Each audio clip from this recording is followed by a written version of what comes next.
Okay, talk to me about Stanley Kubrick. Wow. Well, I wouldn't be sitting here if it wasn't for Stanley. I don't know. He played a character named Gomer Pyle in Full Metal Jacket. It was an incredible, incredible performance.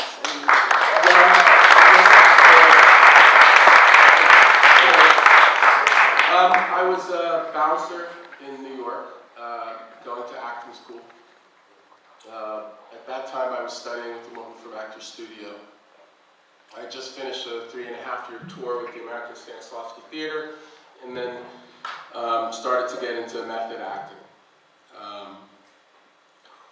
I was auditioning a lot. I had a theater agent, and I was meeting, it was a period in my life where, for the first time, I was meeting a lot of actors, a lot of peers. And I was working in front of a club. I was actually on Broadway. Yes, I was on Broadway. I would do the show. After the show, I would take a subway downtown and work at a club all night, sleep all day, get up, do the show. Like, that was my life at the time.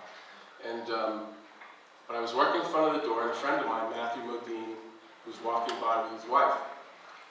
And we had known each other from class, and from a class that we went to previously, and from auditions. We helped each other many times sitting in the park, learning lines together for auditions that we were about to audition for. And I just, he said, right, we saw each other, we said hello, and I said, what are you up to? And Matthew had started working before me, and he started doing movies before I did. And he said, I'm doing a Stanley Kubrick movie. And of course I knew who Stanley Kubrick was. I said, wow, it's intense, and we started to talk about it. And he said, come to think of it, there's a role that's not been casted, but I haven't seen that part of the script. We're not shooting that part of the script, and Stanley hasn't released it, but it's the first part of the movie. And I know that there's a part. And he said, I can give you an address to send a tape.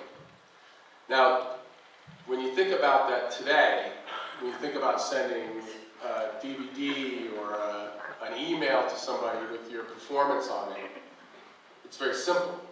We just get on our computers or get our little digital cameras out, we shoot something with our phones, and we send a monologue across the world.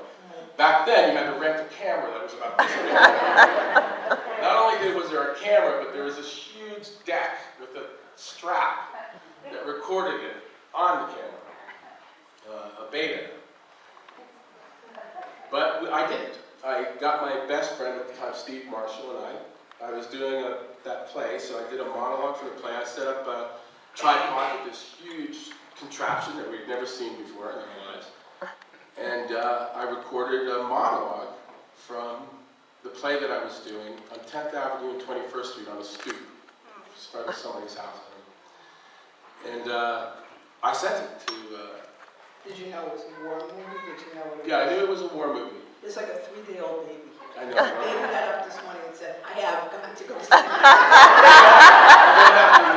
No, it's fine. It's fine. So anyway, I ended up sending this tape, and a couple of weeks later, I got a phone call, and the guy said that he was Stanley Kubrick. And I immediately said, go fuck yourself. And then that evening, he called again.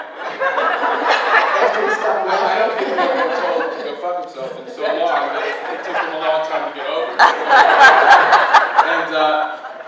And he called and he said, please, the first thing he said is, please don't hang up on me. And I said, okay, how do I know this is Stanley Kubrick? Because it's... Yeah, what's his code? Because I actually got a little... I was nervous. Like Afghanistan, Bananistan?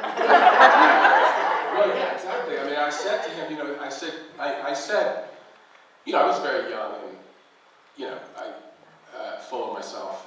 And I said to him, this is about to make me very angry because I'm actually talking to Stanley Kubrick. I said, because if you are joking and playing with me, it's not funny.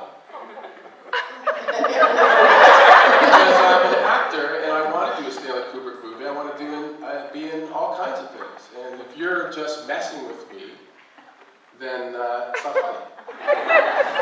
And he just you know, he's a Jew from the Bronx, and he's very methodical. I'm a Jew from the Bronx. He's like, I'm not messing with you. See Stanley Kubrick, don't worry about it.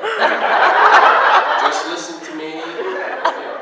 I'm like, okay, all right. And he goes, and he told me he was going to send me some words, and he wanted me to put those on tape again. I said, okay. And I also asked him for some money because it cost so much to rent the camera. So he said, well, don't, you know, he actually didn't end up, I ended up paying for it again. He didn't say anything. He's a cheap Jew from the Bronx. And I did it, but what he did, you know, he said he was going to send me words, and that's exactly what he did.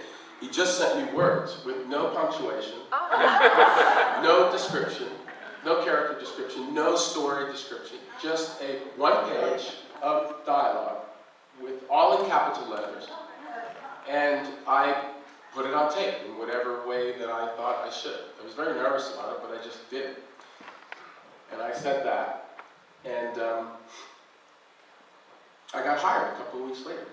And he said, the only thing he said is that you're going to have to come out and put on some weight. And so I flew out to England, and I spent 4 months putting on 80 pounds. Usually takes me about a year, but